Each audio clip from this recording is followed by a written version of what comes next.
Dans la paracha de Vaïgash, une fois que Yosef se révèle à ses frères et qu'il leur parle, donc il les envoie chez son père pour le faire venir. Et bon, naturellement, Pharaon est au courant et lui dit ce qu'il faut faire. Et c'est marqué Vaya Souken Béné Israël. C'est ainsi qu'on fait les Béné Israël, donc les enfants de Yaakov, qu'on appelle les Béné Israël. Vaïten lahem Yosef agelot al pi Paro. Il leur a donné donc des carrosses, des charrettes, des moyens de transport selon l'ordre de Paro. Vaïten lahem tzedaladerer. Il leur a donné ce qu'il faut pour le chemin, pour qu'ils aillent chercher leur père revenir, qu'ils aient suffisamment de quoi manger pour l'aller-retour. Et là, il y a le passouk d'après, le verset d'après, va nous parler de quelque chose qui, dans le pshat, dans ma compréhension simple du texte, n'a aucun sens. Les kulam natan laish khalifot semalot.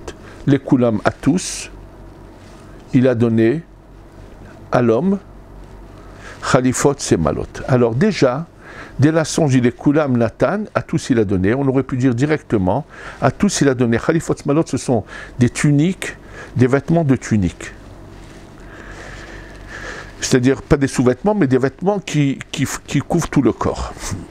Et déjà, ce mot-là, ish, est en plus ici, parce que en bon hébreu, les kulam, à tous, Nathan, il a donné, khalifot semalot, des tuniques.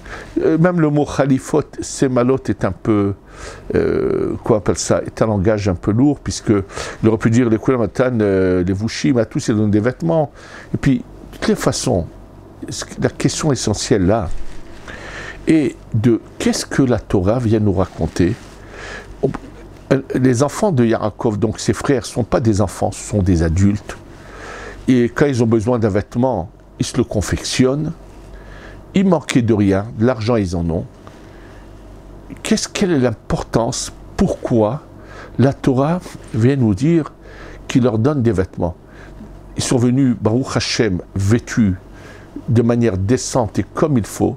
Ils n'ont pas besoin des vêtements de Yosef. Ils sont, Baruch Hashem, ils sont venus acheter que de la nourriture parce qu'il y a la famine, mais Baruch Hashem, ils ont du bien, ils ont ce qu'il faut.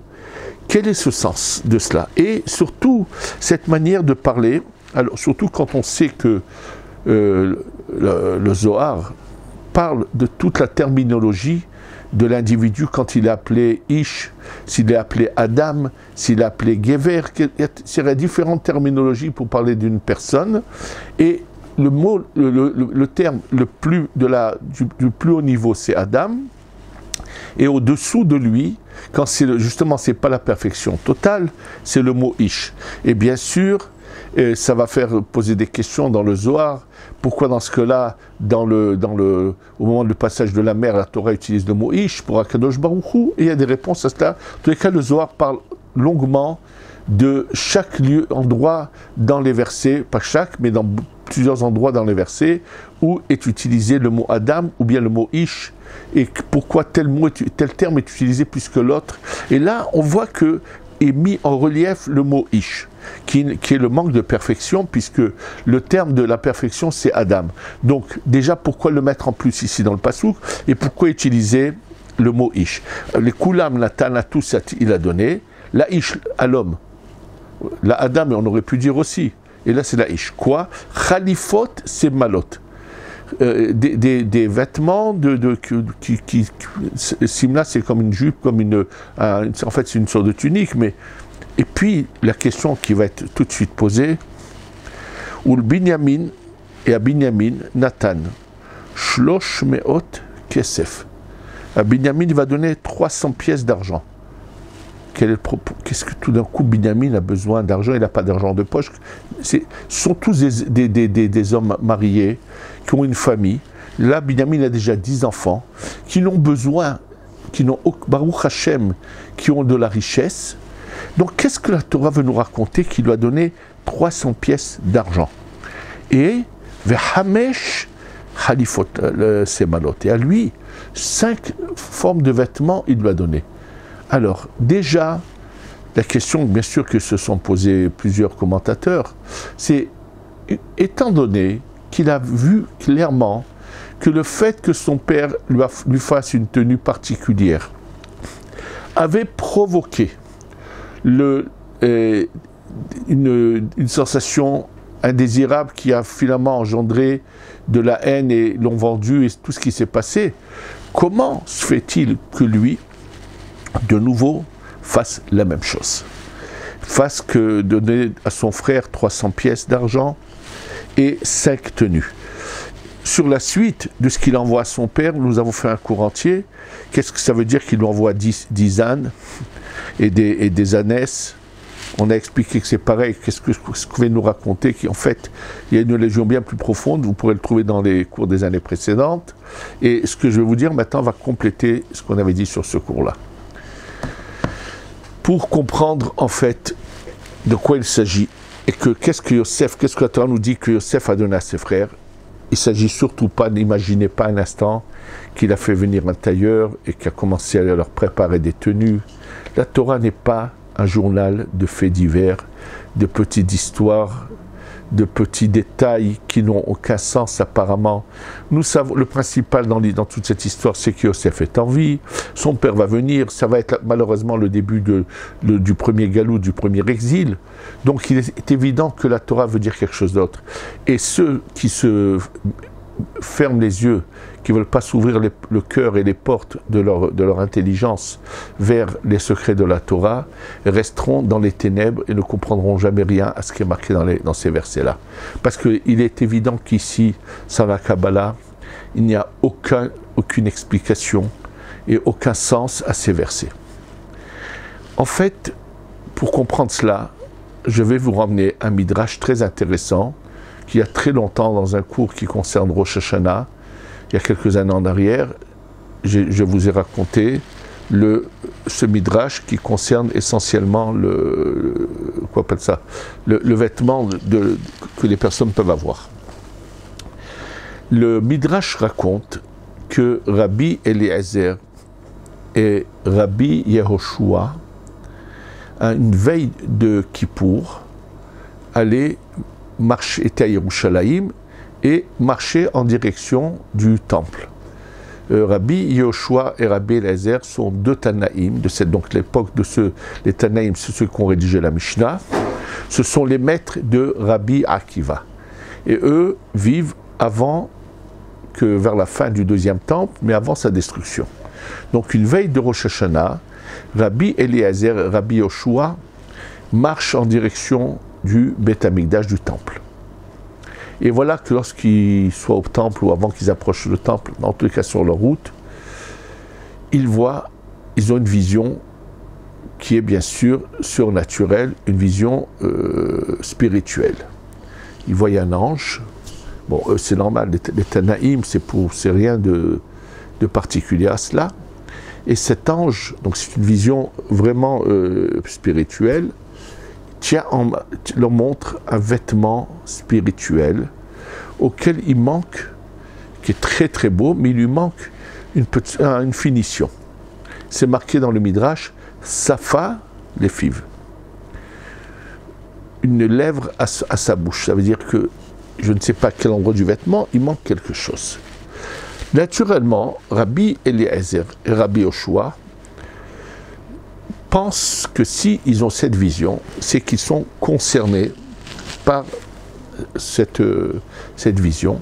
Surtout qu'on est la veille de Kippour, ça veut dire qu'on vient leur dire il faut que votre vêtement soit parfait.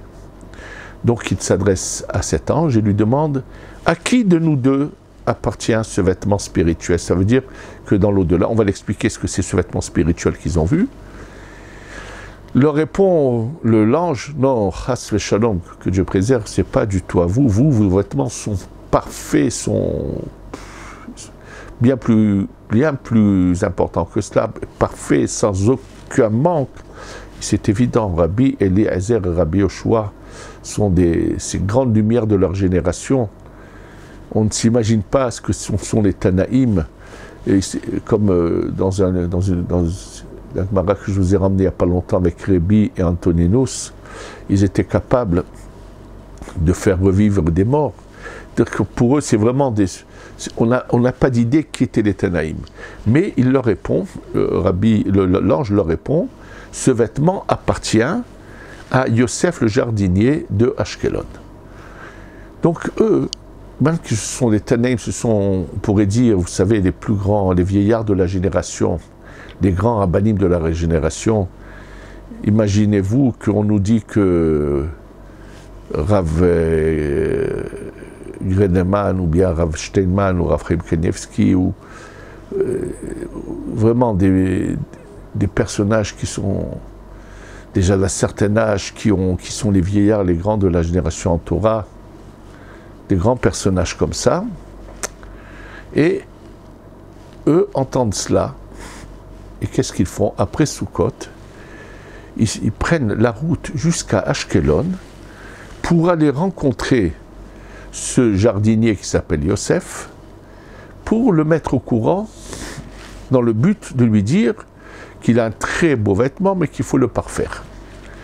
Alors bien sûr, quand des gens comme ça se mettent en route, le bruit, dès qu'ils passent en sortant de Yerushalayim, dans le village ou ville dans laquelle ils passent, les gens viennent à leur rencontre, les reçoivent avec tous les honneurs, parce que c'est vrai que dans une génération terrible qui va subir la destruction du temple à cause de la haine gratuite et fortuite qui est pratiquée, mais ils sont quand même conscients de la grandeur des chachamim, des sages qu'ils ont autour d'eux.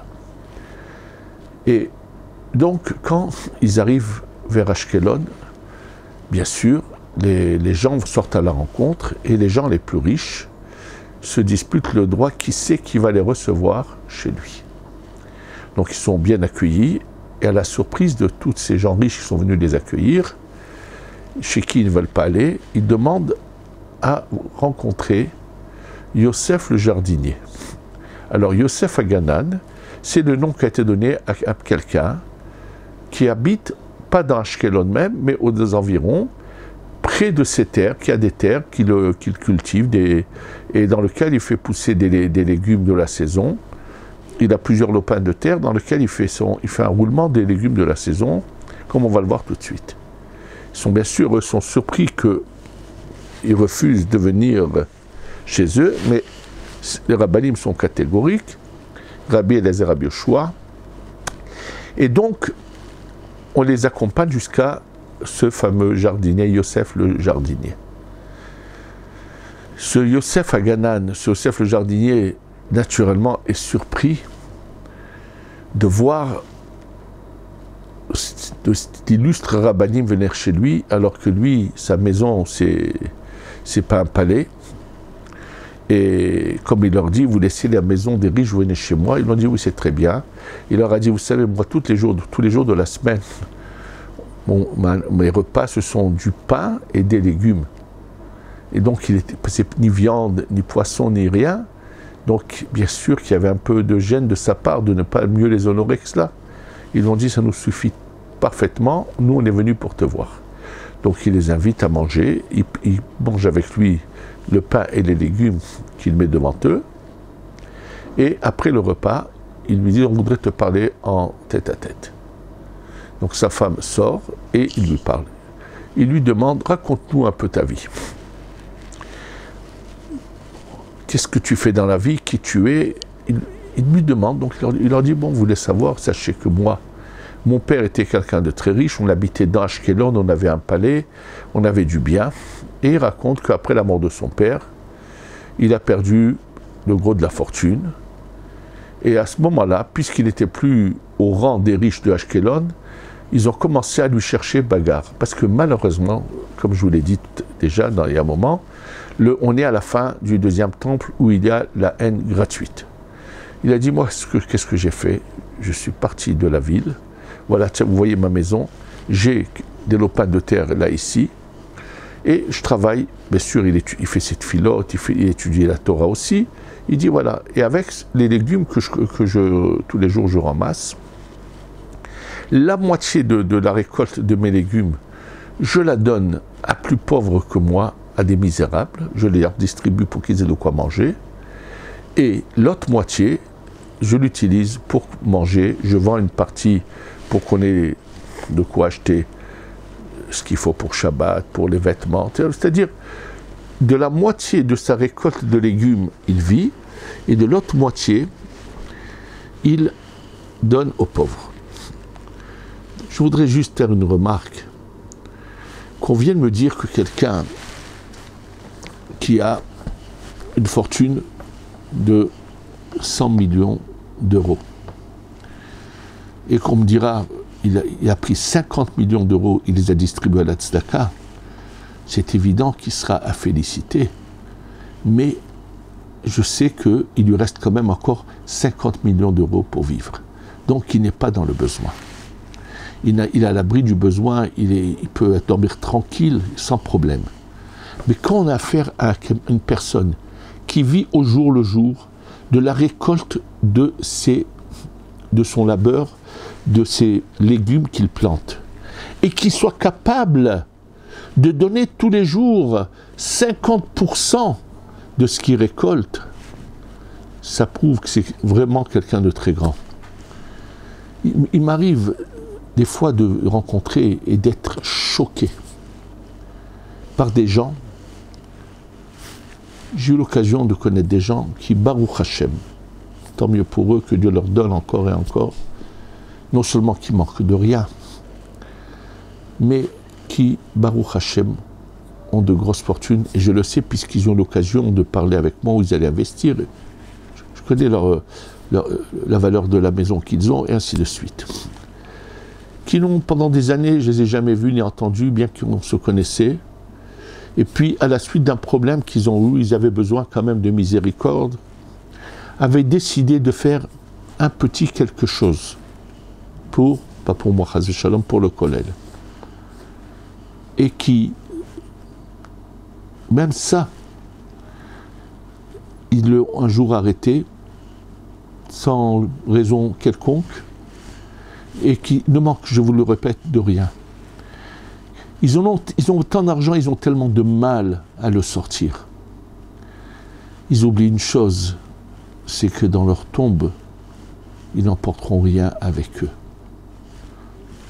Vous savez, histoire très connue qui s'est passée il n'y a pas très longtemps, d'un homme qui avait une grande fortune et qui avait tellement envie que ses enfants suivent son chemin dans le chemin de la Torah, qui malheureusement, que l'argent avait aveuglé, et il a voulu leur donner une leçon avant de quitter ce monde, dans l'espoir que ça va peut-être les réveiller.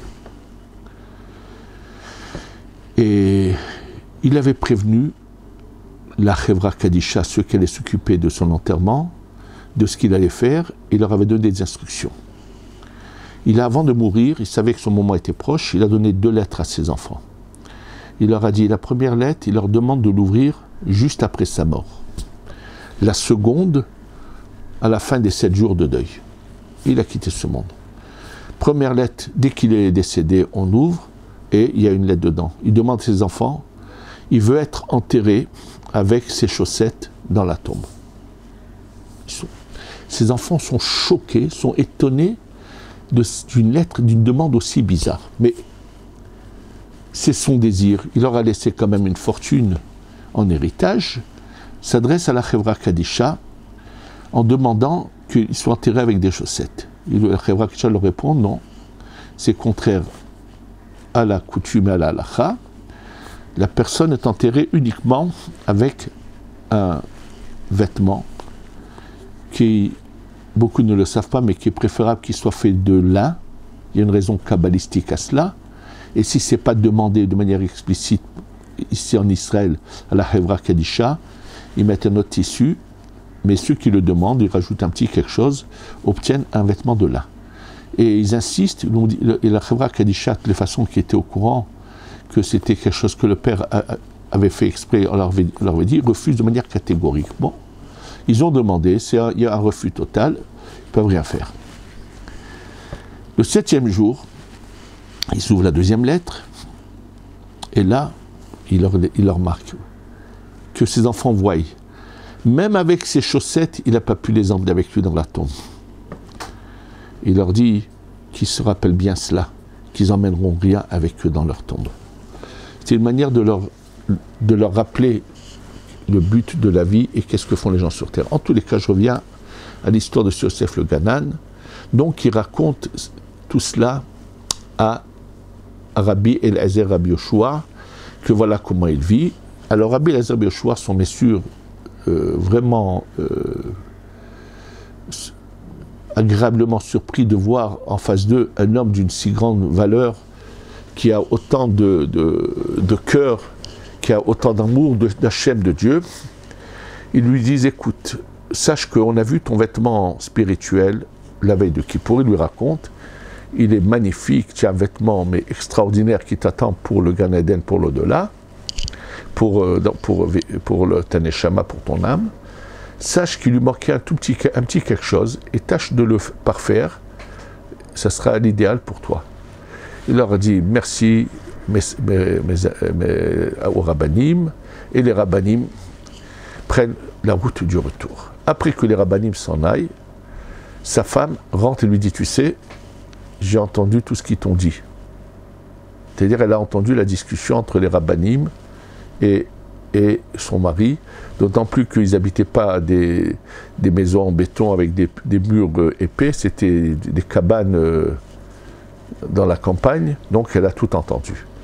Alors il lui dit oui, et alors, j'ai entendu moi aussi, mais qu'est-ce que tu veux que je fasse?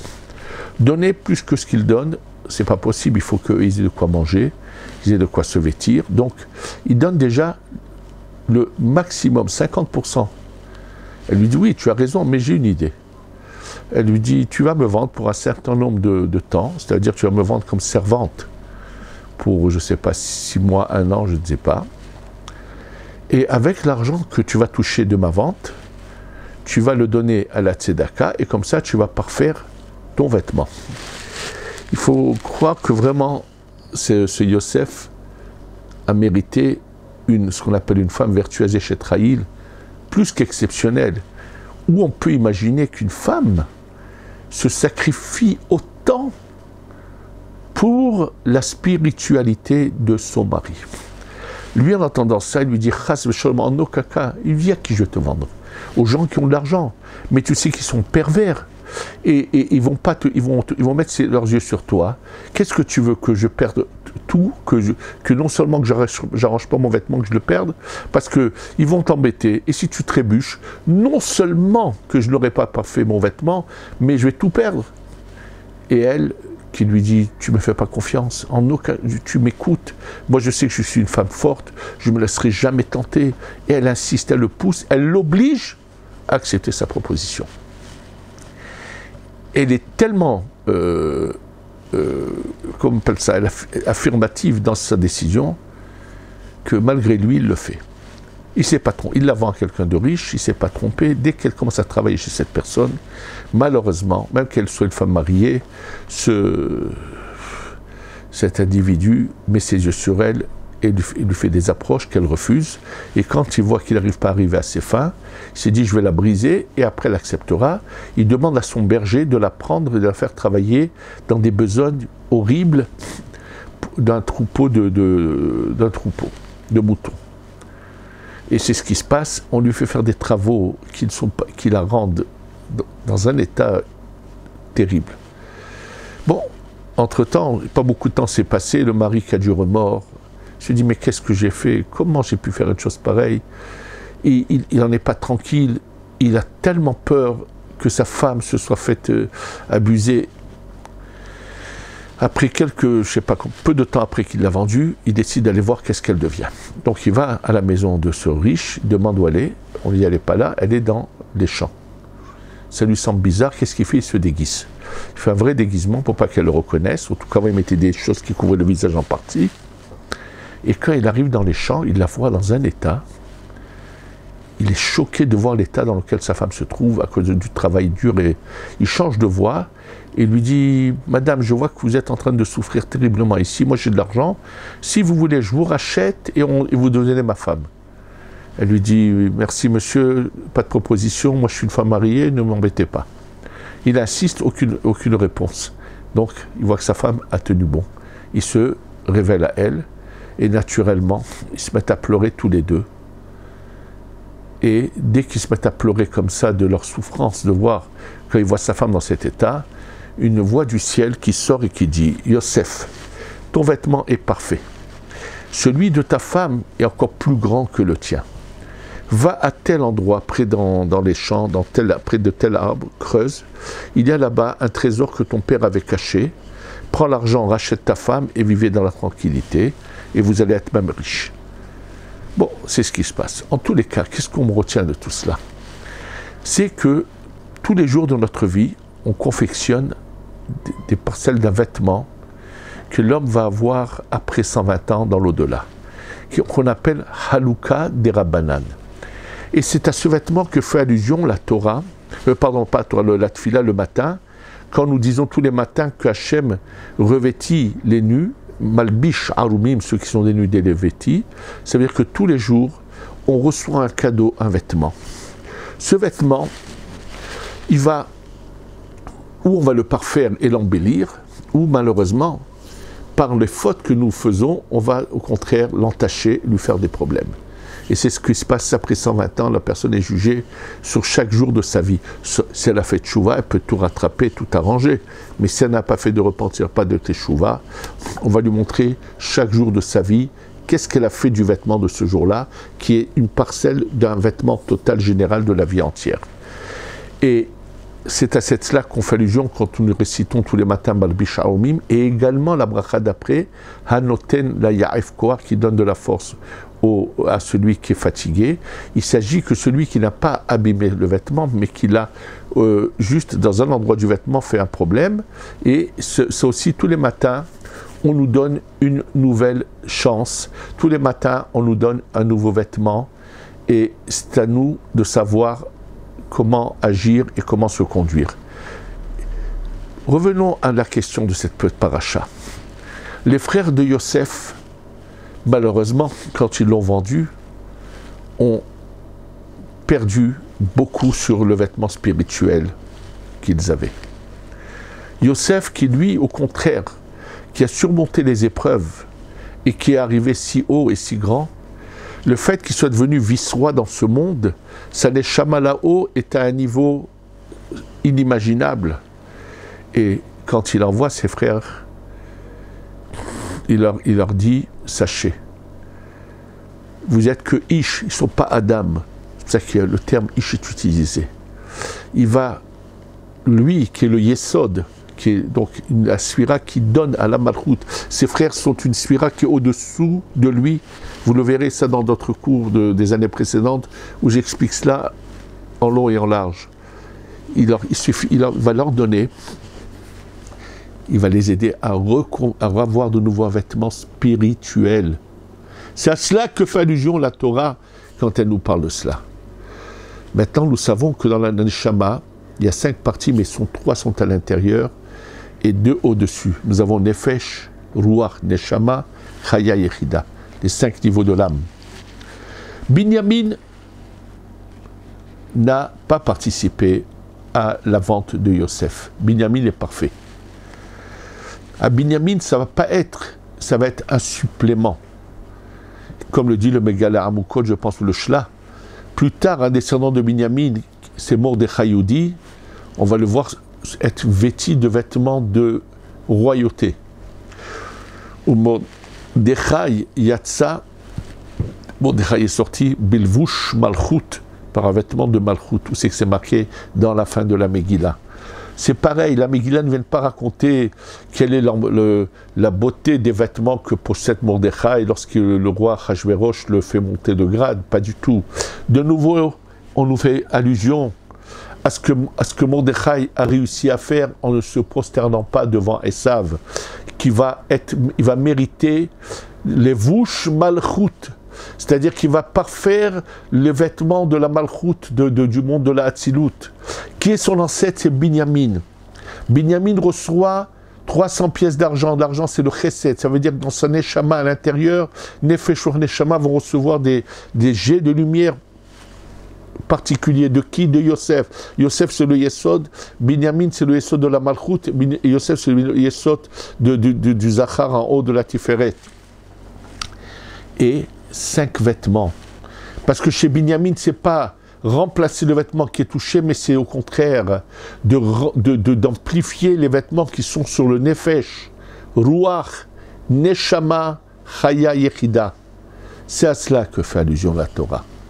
Et il ne s'agit pas de nous raconter des histoires, des faits divers, comment Yosef les renvoie, ils n'ont pas besoin, ils sont à l'abri du besoin, Baruch Hashem. C'est tout à fait autre chose que la Torah nous fait donc allusion. Quand on nous parle de Halifot, c'est malot. Halifot, la chante chilouf, changer. L'ahlif, ils leur changent leurs vêtements parce que leur vêtement spirituel a été touché par la faute de la vente de Yosef. Mais chez Binyamin, c'est un changement de montée de niveau encore plus grand. Il va lui mettre déjà en puissance des choses extraordinaires qui vont se passer, puisque Binyamin, dans sa part d'Eretz Israël, va se trouver le Misbéach, l'autel qui emmène le pardon au peuple d'Israël. Il va y avoir Mordechai qui va sortir de lui, qui va réparer ce qu'on appelle la sphira du Netzach, et ainsi de suite. Et voilà ce que la Torah nous fait donc allusion. Et c'est comme ça que nous devons comprendre chaque partie de la Torah. Et ça ne peut pas être compris si on ne connaît pas cette apparence que nous a transmis Rabbi Shimon ben Yochai d'abord, et ensuite le Harizal, à travers tous ces tzadikim, surtout le Rashash, dont on a dit qu'il était le Gilgul du Harizal, qui a vécu ici à Yerushalayim, et qui, par exemple, dans son commentaire sur le Etz Chaim, nous explique en long et en large ces 2 brachot de Malbish Arumim et de Anotenaya Efkoach, qui sont le vêtement spirituel que nous confectionnons tous les jours avec nos mitzvot, et qu'Hachem fasse que nous servons Hachem comme il se doit, qu'on se fasse des vêtements pour lesquels on pourra servir mieux Hachem quand il faudra se présenter devant lui. Shidiske Bekarov le Geoula Shlema, qu'on ait bientôt la délivrance totale, et que Be'ezrat Hachem, la Geoula arrive pour l'Am Israël. Amen. Ve Amen.